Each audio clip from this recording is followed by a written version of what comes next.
Il est 10h39 sur Direct Investisseur et nous allons retrouver tout de suite Benoît Rousseau, trader pour compte propre et fondateur du blog Andlil. Bonjour Benoît.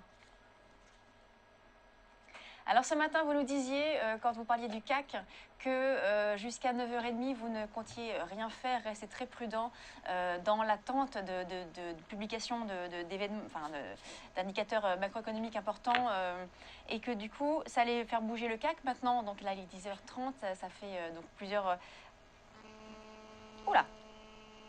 Excusez-moi, j'ai un petit Larsen. Donc qu'est-ce qui s'est passé là depuis ce matin? Alors, comme je vous l'avais dit, à 9h30, avec l'indicateur PMI allemand risquait de fortement bouger. Donc, comme vous pouvez le voir sur le graphique, là, je vous ai mis le DAX. Là, on est à 9h28, 9h29. On a un petit tassement de marché, on attend la nouvelle et boum, on part en ligne droite. Parce que la nouvelle est bonne. Et on a un deuxième up ensuite à 10h parce qu'on avait aussi une nouvelle, une news importante. Là, c'est concernant globalement l'Union européenne. Donc en fait, on a EP en deux fois sur deux bonnes nouvelles. Donc bonne nouvelle de 9h30 et bonne nouvelle de 10h. Et on a eu un marché extrêmement directionnel dans ces cas-là. Et ça m'a permis de gagner pas mal de points en faisant des stratégies de breakout. Alors si vous voulez, je peux vous expliquer en 2 minutes ce que c'est que les stratégies de breakout. Oui, tout à fait, oui, dites-nous. Oui. Donc voilà, donc là je vais vous prendre mes trades. Donc sur le DAX 30, à 9h29, je me suis positionné à 8855. Donc je me suis positionné exactement sur ce niveau. Donc à 9h29, on n'avait pas encore la bougie de 9h30. En attendant l'annonce. L'annonce, on avait finalement trois possibilités. Une annonce qui ne donne rien, le marché n'aurait pas Excusez-moi, bougé, on serait resté excuse, sur 8820. excuse, Une annonce négative, le oui, marché allait excusez-moi Benoît, s'écrouler. juste pour Oui, information, rappelez-nous un petit peu en quelles données temporelles êtes-vous sur votre graphique? Quelle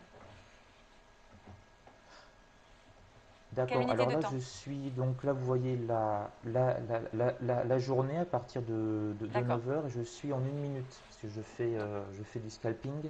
Donc je passe essentiellement ma journée sur des graphiques 1 minute, 5 minutes. Et puis de temps en temps, je prends un petit peu de recul, je me mets en 1 heure, mais Donc là, c'est vraiment chaque, la folie. chaque chandelier, Donc si vous voulez, c'est les chaque techniques de chandelier représente 1 minute. voilà, les techniques de breakout, si vous voulez, Voilà. 1 minute, voilà. Un chandelier représente 1 minute. Les techniques de breakout, c'est se positionner sur un niveau en se disant, de toute façon, le marché va bouger fortement dans un sens ou dans un autre, et je vais essayer de profiter de cet effet, de cet effet d'aspiration. Donc, à 9h29, à ce moment-là, je me suis positionné à 8855 à l'achat et je me suis positionné à 8000 800, c'était 8 à la vente. Donc si on avait un mouvement brutal dans un sens ou dans un autre, je rentrais automatiquement sur le marché. Donc là, on a eu un mouvement brutal vers le haut. Donc j'ai été exécuté à 8855 et j'ai revendu ensuite à 8869. Donc on a monté là, jusque là, on a monté à un top à 8875. Ensuite on est redescendu légèrement. J'ai attendu 1 minute de plus pour voir un peu ce qui se passait. Et j'ai préféré solder avec un bénéfice de 14 points. Oui, Donc ça c'est la première stratégie de breakout. Alors après ça continue à monter, mais bon, à ce moment-là, je ne prévois pas vraiment l'avenir, je n'étais pas censé le savoir. Donc ça m'a permis d'engranger 14 points. Et j'ai refait exactement, mais exactement la même stratégie de breakout, cette fois-ci à 10 heures sur le CAC 40, avec, en me positionnant légèrement au-dessus à 4101. Hein, vous voyez, là on a l'annonce, là, il est 9h59, annonce de 10 heures, bon résultat, boum, on passe à la hausse. On casse les 4100. Alors les 4100, c'est pas venu de n'importe où, c'est que ça fait plusieurs jours qu'on bute systématiquement sur les 4100. Si je mets le graphique en 2 jours, vous voyez donc les 4100 qui ont été vraiment les points de répulsion de la journée d'hier. Donc, sur une stratégie de breakout, on se dit si jamais on casse les 4100 à la hausse, on va avoir automatiquement beaucoup de traders qui se positionnent Benoît, un petit peu comme moi. C'est un mouvement classique et on monte. Oui. donc juste pour expliquer à Et là, nos j'ai vendu à auditeurs, 4116. je vais Oui. expliquer à nos auditeurs ce que c'est qu'un breakout, parce que vous l'avez utilisé à plusieurs reprises. Un breakout, c'est lorsqu'un un niveau est cassé ou dépassé fortement à la hausse ou à la baisse. Donc là, en l'occurrence, c'est à la hausse sur le DAX et le CAC 40. Donc un breakout, c'est lorsqu'on casse un niveau, mais fortement, avec une grande bougie de grand corps, comme on peut le voir sur le graphique. Là, voilà, il y en a plusieurs. Il y en a une à 4060 points et une à 4100 points. Voilà, exactement. On a eu ces fortes accélérations haussières. Voilà à quoi correspond un breakout. Voilà. Et c'est un breakout Et que l'on positionne aussi sur des résistances ou des supports qui ont déjà été un petit peu travaillés, oui, qui ont eu une oui, forme de oui. répulsion. C'est une forme de bouchon de champagne, si vous voulez, sur les 4100 depuis plusieurs jours sur le CAC 40. On tape les 4100, on redescend, on tente vraiment de franchir cette résistance pour aller au-dessus de 4100.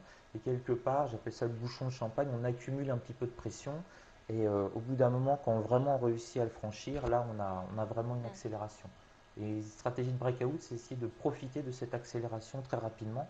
Et on encaisse les points extrêmement vite, hein, puisque j'étais positionné à 4000, donc Ouais. 101 à ce moment-là, et j'ai revendu à 4116, donc j'ai revendu sur la même bougie.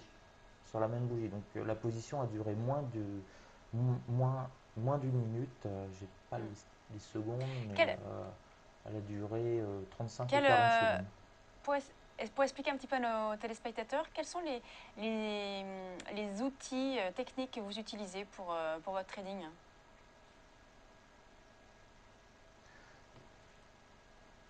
Alors j'utilise essentiellement les points pivots journaliers.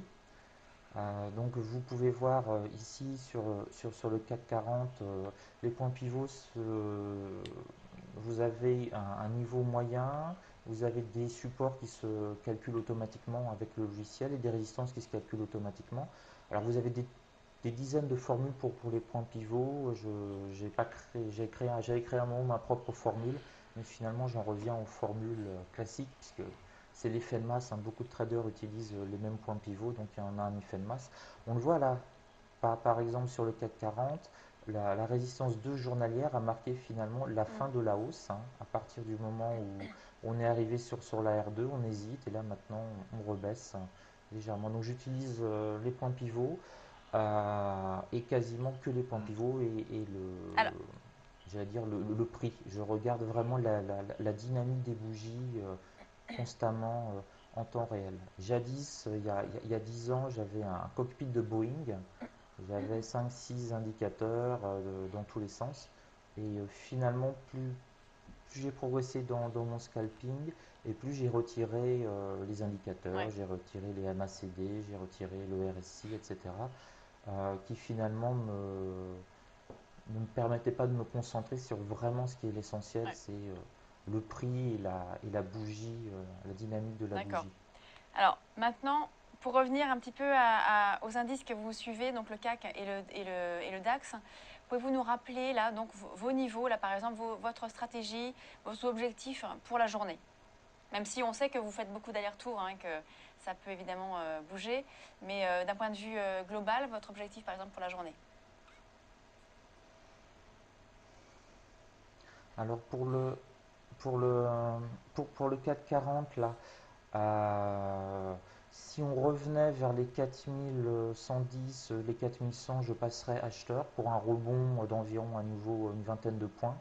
Donc on pourrait dire achat sur les 4100 qui était l'ancienne résistance qui pourrait redevenir support. Donc techniquement, on pourrait revenir rebondir sur les 4100. Donc achat 4100 sur le CAC si on baisse pour revente vers les 4120.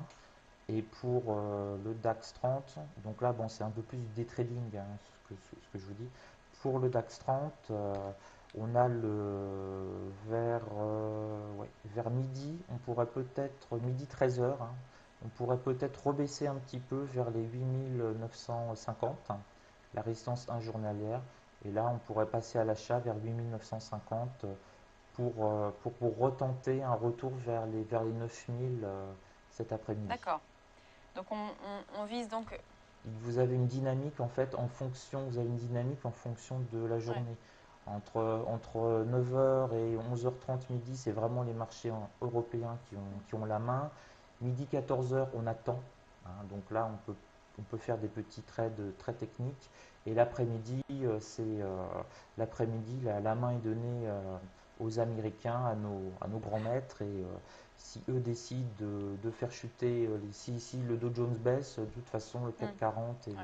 le DAX 30 se mettront à baisser très rapidement. Donc l'après-midi, je me concentre plus sur les indices américains, voir leur résistance, leur support, même pour trader les indices européens, parce qu'on les réplique vraiment au millimètre. D'accord. Merci beaucoup, Benoît Rousseau, trader pour compte propre et fondateur du blog Enlil. Merci beaucoup. On va marquer une courte pause et on se retrouve tout de suite pour la Je vous en fin de prie. Direct Investisseur.